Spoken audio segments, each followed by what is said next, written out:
ఈరోజు చంద్రబాబు నాయుడు గారి ప్రభుత్వం ప్రత్యేకంగా అసెంబ్లీని సమావేశపరిచి అమరావతి ఏకైక రాజధానిని ఒక తీర్మానాన్ని చేసినట్టుగా మీడియాలో చూస్తూ ఉన్నాం. చాలా ఆశ్చర్యం. 2014లో ఆయన అధికారంలోకి వచ్చి రాష్ట్ర విభజన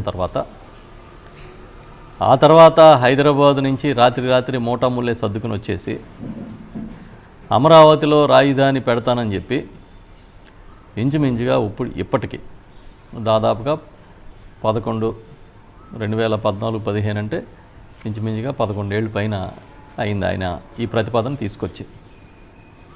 ఇవాళ వరకు ఎక్కడ అమరావతి అక్కడే ఉంది, ఎక్కడ రాజధాని అక్కడే ఉంది. ఇదేదో అమరావతిని కట్టలేకపోవడం అనే దానికి జగన్మోహన్ రెడ్డి గారి కారణం అన్నట్టుగా ఒక అబద్ధాన్ని తన సహజ సిద్ధమైన ధోరణిలో చంద్రబాబు నాయుడు ప్రచారం చేస్తూ ఉన్నాడు.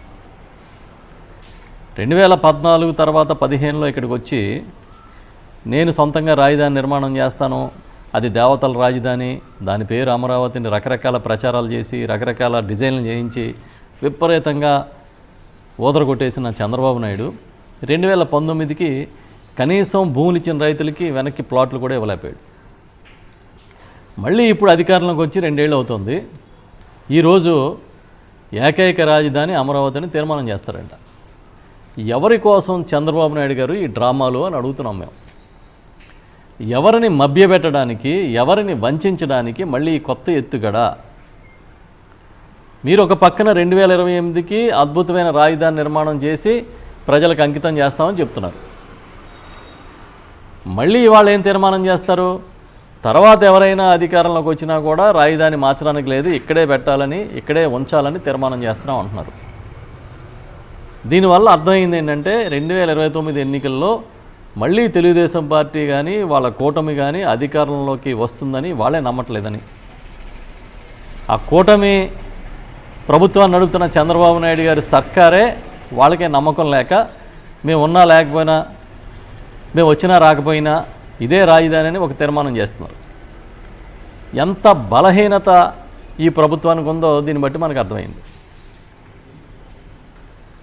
మేము ఉన్నా లేకపోయినా ఈ రాజధాని నడవాలి అంటే అర్థం ఏంటి? మేము ఉండవనే, మేము ఉంటామని నమ్మకం లేదనే కదా మీకు.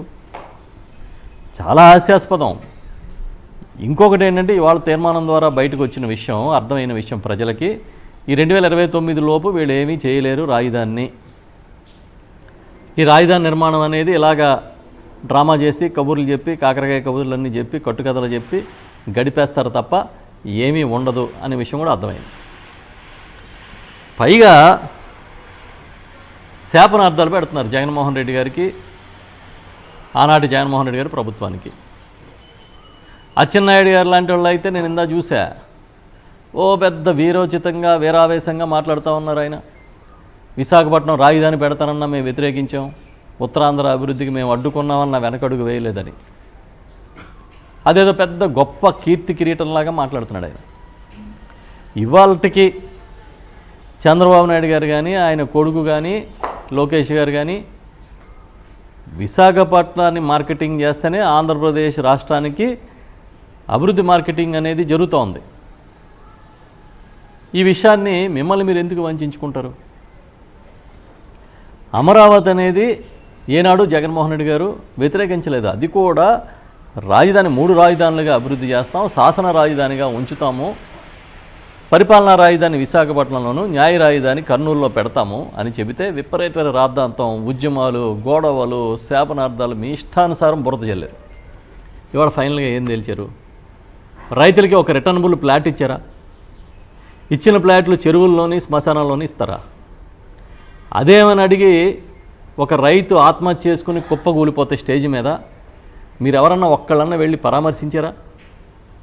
మీ మీడియా ఏం రాసింది? మీ సొంత మీడియా, మీకు భజన చేసే మీడియా మీకు ఏం రాసింది? దాంట్లో మీకు కనీసం కొంచెం అయినా సరే జాలి, దయ లాంటి పదాలు ఏం లేవా?